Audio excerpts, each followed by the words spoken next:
Presenting Detective Nick Harris in a salute to the law.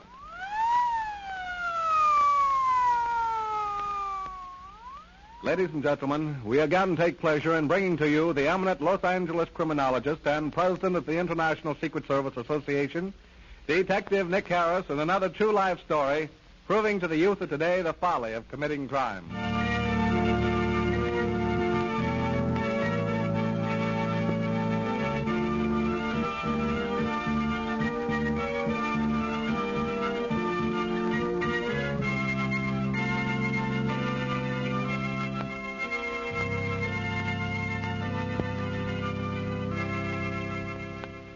And now, Mr. Harris. Thank you, Mr. Gibson, and good evening, everyone. Today is Memorial Day, and I have chosen a story which I will call The Altar of Sacrifice. The facts were recently given me by a retired captain of police of an eastern city and concerned this very day. In fact, for 10 years, just at midnight before Memorial Day, certain flower shops were broken into, and all the lilies of the valley were taken. The offender would always leave money on the counter to pay for the flowers and any damage to the property he had made as he gained entrance into the store. As he left no clues and never entered the same place twice, the police were unable to catch him until one night the captain of detectives took his assistant, Lieutenant Morrison, and drove to a well-known flower shop, one of the few that had not yet been entered. They parked their car in the shadow of a large tree. It was almost midnight. Captain Blake, why do you think this man will choose a particular shop tonight? Because, Morrison, he enters only the more expensive places where they sell the rarest flowers. And this is the only store of its kind that he hasn't already visited. You say you've gotten in touch with the owner of the shop and have had him advertise in the papers and over the radio a special sale of lilies for Memorial Day? Yes, I figured the man would go to the store that had the most of the flowers he wanted. If you look at the window, you'll see a big sign advertising the sale. If you succeed in catching him, it'll be quite a feather in your cap. I'm not doing this for glory. I believe there's something more in this case than the love of flowers. I think a deeper crime is involved. But why does he take lilies of the valley? Those are flowers a woman would choose. Rather than a feminine choice for a man, I should say. That's what I'm hoping to find out. There's a man coming down the street now. He's stopping to look into the window at the sign. And it's just midnight. Want me to get out of the car and question him? No. Wait till we see what he's going to do. He's going around to a side window. He crashed it. Yeah, let him enter. We'll get him when he comes out. I want to get him with the goods. Let's go. We'll wait for him by the window. He's got his arm full of flowers. He's put something on the counter and he's coming his way. That must be the money. Grab him when he starts at the window. Take it easy, young fella. Let go of me. I'm not doing you any harm. Just stop struggling and no one will get hurt. You're not going to take me to jail, are you? Well, what do you think? Oh, but tomorrow's Memorial Day. I can't spend that day in jail. You should have thought of that sooner. Put the cuffs on him, Morrison, and bring him over to the car. Okay, sir. Come on, you. Look out. You're crushing the flowers. Get in and sit down. Now, young man, let's have your story. My story? My story? Sure, why not? Why do you always steal flowers on the night before Decoration Day? And why do you always enter the shop just at midnight? Midnight? That's the 0 hour. That's when we always went over the top. You were in the World War? Yes. You always leave money to pay for the windows you break and the flowers you take. Why do you get your flowers that way? Why don't you buy them like anybody else does? I can't tell you that. It's a secret. No, but I guess you might as well know the truth. The police were bound to find out someday. Yeah? So you better come clean. Well, my name is really John Roberts, and my brother's name was Jonathan. We lived in an eastern city. We were twins. We looked alike, but there the resemblance ended. Yeah? I went in for sports, especially hunting. And Jonathan, we called him Jot, was a dreamer. He wanted to be a preacher. In his spare time, he raised flowers, specializing in lilies of the valley. He was quite a successful botanist. He was working on a new species and had almost reached success when the war broke out. Go on. Well, he called the flowers bells of heaven. He said whenever a pure soul went to heaven, the bells chimed. I kidded him a good deal about it, and I was ashamed for anyone to know he mooned over the flowers like a woman does, understand? Yeah. Well, we were just 19 when the United States entered the war. I was wild with excitement and soon enlisted. Jot refused to enlist. He said he would if they drafted him, but he would not volunteer to go out and kill men like himself. Men who were forced to fight to satisfy the greed of others. Well, we quarreled. Some of the girls gave us a farewell party the night before we left for training. There was lots of fun and singing of war songs.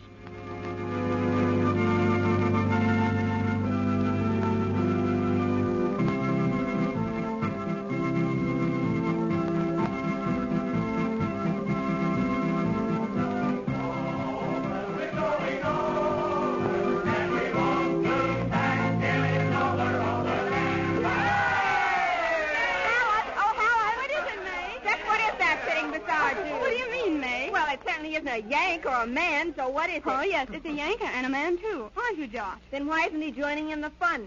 And why isn't he in uniform like the rest of the boys? Why, he's enlisted, May, but he hasn't been called yet. You have enlisted, haven't you, Josh? Hey, John, I was just thinking. It's too bad twin brothers can't be together in the Army. It'll be the first time you've ever been separated, won't it? Yes, but Jot hasn't enlisted. He isn't going. He's a conscientious objector. Why, Josh, you don't mean you don't want to go to war? A conscientious objector? Huh. A pretty excuse for a coward. Bill, that's a lie. Jot is not a coward. Jot, are you going to sit there and let him call you a name like that? He's entitled to his opinion. Why should I fight him if he calls me a coward? That doesn't make me one. Jot, I'm disappointed in you. You're the only one of the boys here tonight that's not in uniform. If I'd have known you weren't going to enlist, why... Well, Bill is right. You're a coward, a worm. A man who won't fight for his country, who won't fight for the right, but stays at home while others go to war is unspeakable. If you were ill, it'd be different. But you're big and strong, But and you forget, Helen. Jot is a conscientious objector. He just simply can't stand the sight of blood. It makes him so sick. And to hurt anything. Oh, all right. Listen to me, all of you. Listen, I say. Listen. Yes, I do hate the sight of blood. Yes, it makes me sick. No, I have not enlisted, and I'm not going to unless I'm forced to do so. Bill has called me a coward, and I can see by your manners that you all agree with him. If hating war is being a coward, then I am a coward. But you girls sitting here in your party finery, and you boys proud of your spotless new uniforms, playing at being soldiers, what do any of you know about the horrors of war? Martial music, the beating of drums, the goodbyes and the excitement of departure, that is what you mean by war. How many of you here will ever return? Well, I will. Yes, but how? With broken bodies, sightless eyes, and minds clouded by the horrors of war. War, the battlefield, the playground of the devil. Greed, hate, malice, the willing handmaids of the god of war. The lust for blood, crippled bodies, and the agony of body, mind, and soul. Men turned into fiends filled with the desire to kill, and kill again. And for what? Possessions. Yes, material possessions that one sweep from the mighty hand of God would make us nothing. That is war! Bravo! Just listen to the little psalm-singing pacifist. Why try to hide a craven soul behind a cloak of so-called honest objection? Stay at home and play with your pretty flowers while the rest of us go out to bleed and die for the likes of you. You're yellow. Shut! If you take his insults lying down, then you're all he says and more. Take that, you coward! I'm ashamed to call you brother! Oh, Josh, aren't you going to stand up like a man and fight back? Are you going to let John get away with that slap? Why not? If thy brother smites thee on one cheek, turn the other. And that'll be enough from you, Bill. Is that so? And what do you propose to do about Just it? this!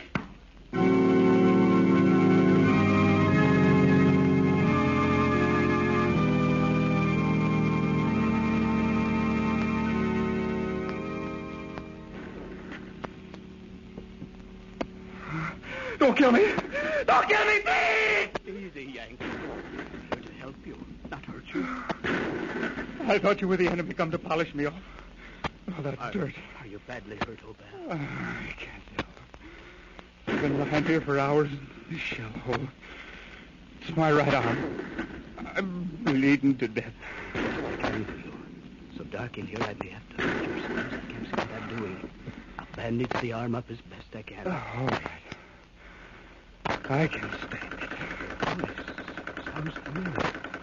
I know you. My name is John Roberts. And Jot, my brother. What? I didn't even know you'd enlisted. I joined the Red Cross. I shoot them and you save them. Boy, I'm glad to see you. Water. Mine is empty. Where is yours? Mine's empty, too. There's a dead man over there a little ways. I'll get yours. He won't need it. You can't go out there. You'll never make it. They'll get you.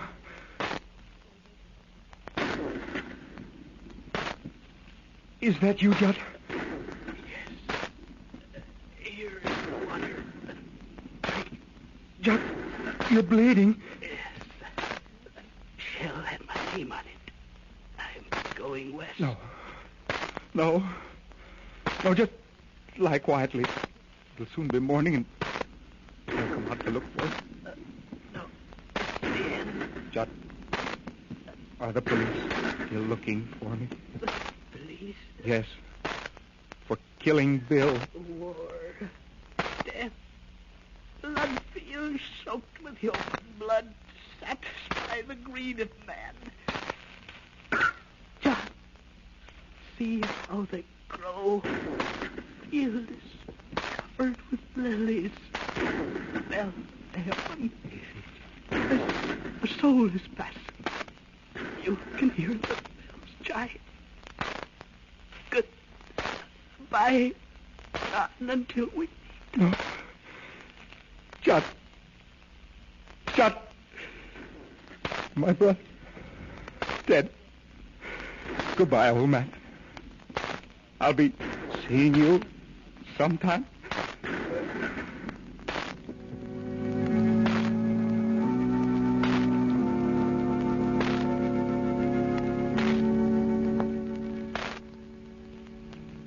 And that is my story. I knew the police would be looking for me when I returned home, so I switched our identification tags, letting them believe that it was I, John, who had been killed. Then your brother went to certain death to get you a drink of water, and you repaid him by stealing his identity. Jot knew that I did not intend to kill Bill. He knew it was an accident and that I struck the blow to defend him against Bill's insults. Jot would have wanted it this way. So you're still hiding from the police. And that's why you get the flowers the way you do to put on your brother's grave. You're afraid somebody will recognize you. No, that isn't the reason. Let not your left hand know what your right hand doeth. My brother is buried somewhere in France. I put the flowers on some soldier's grave. I don't even want to know who he is. Every soldier's grave is an altar of sacrifice. And our Lord said, therefore, if thou bring thy gift to the altar, and there rememberest that thy brother hath aught against thee, leave thy gift before the altar, and go thy way. First be thou reconciled to thy brother, and then come and offer thy gift. I have been reconciled to my brother, and he has forgiven me. So I lay my gift at the feet of the unknown soldier in my brother's name, remembering all that he has been to me.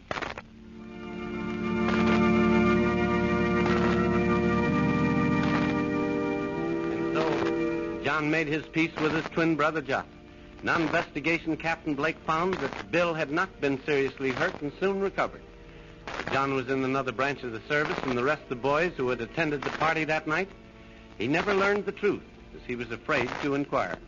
He suffered from shell shock and was placed in the sympathetic care of that splendid institution, Soldiers' Home, where today he has a little garden and raises lilies of the valley to place every Memorial Day on the altar of sacrifice. Thank you, Mr. Harris, for that very beautiful true-life story.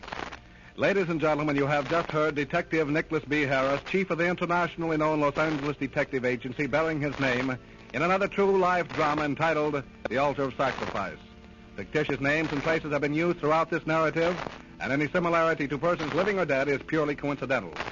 This story was dramatized for radio presentation by Adela Comer and is a Carolyn Carroll production. Mr. Harris wishes me to thank the following cast of characters. Charles E. Bender as John, George Ford as Captain Blake, Sidney Keene as May, Aldine Bremerman as Jonah, Vivian Vaughn as Helen, C. Andre Folk as Morrison, Bob Holton as Bill. Wesley Turtelot was at the organ. Mr. Harrison will again be heard next Sunday afternoon at 12:30 over this same station in the seventh of his new program series entitled The Penalties of Crime, with Bob Palmer and his Utah Trail Boys, Frank Loris, Vidal Ortez, and Clarence Cutbirth. Mr. Harris and company will be heard again next Tuesday night at 8:15 in another most intriguing drama entitled The Phantom River. Jim Gibson speaking. This is KECA, Los Angeles.